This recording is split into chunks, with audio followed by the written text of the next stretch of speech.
বেসরকারি TV channel বাংলাভিশনের পরিচালক প্রয়াত আশরাফ উদ্দিন আহমেদের দাফন সম্পন্ন হয়েছে।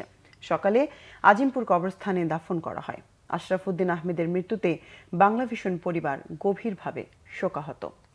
শনিবার সন্ধ্যায় রাজধানীর একটি বেসরকারি হাসপাতালে চিকিৎসাধীন অবস্থায় তিনি শেষ নিঃশ্বাস ত্যাগ করেন। মৃত্যুকালে তার বয়স হয়েছিল ৮১ বছর। তিনি স্ত্রী, পুত্র, কন্যা, আত্মীয় স্বজন এবং অসংখ্য গুণগ্রাহী রেখে গেছেন। কর্মজীবনে তিনি ছিলেন একজন সফল হিসাববিদ। বর্ণাঢ্য জীবনে বাংলাভিশন ছাড়াও দেশি বিদেশি বিভিন্ন প্রতিষ্ঠানের সাথে যুক্ত ছিলেন। শনিবার রাত 10:15টায় পূর্ব রাজাবাজার জামে মসজিদে প্রথম জানাজা অনুষ্ঠিত হয়।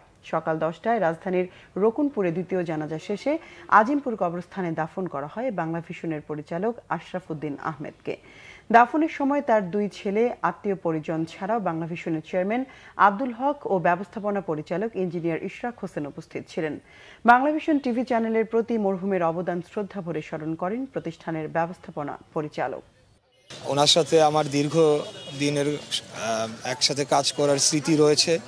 উনি অত্যন্ত একজন নিষ্ঠাবান ব্যক্তি ছিলেন এবং সৎ ব্যক্তি ছিলেন, এবং বাংলাভিশন এই চ্যানেলটির উপরে আপনারা জানেন ফ্যাসিবাদী সরকারের বহু নির্যাতন, নিপীড়ন এবং বহু রকমের অদৃশ্য চাপ বিভিন্ন সময় এসেছে।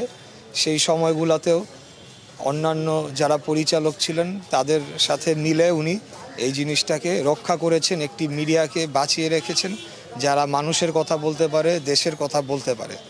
এবং অনেক সময় দেখা গিয়েছে, আমরা শুনেছি এই কাজ করতে গিয়ে তিনি অসুস্থ পর্যন্ত হয়ে গিয়েছেন সরকারের চাপে।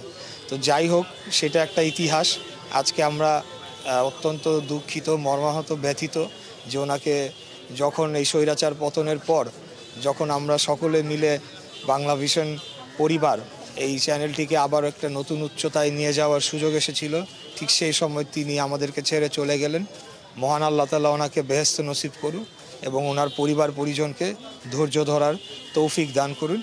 আমরা ওনার স্মৃতিকে আজীবন স্মরণ রাখবো বাংলাভিশন পরিবার।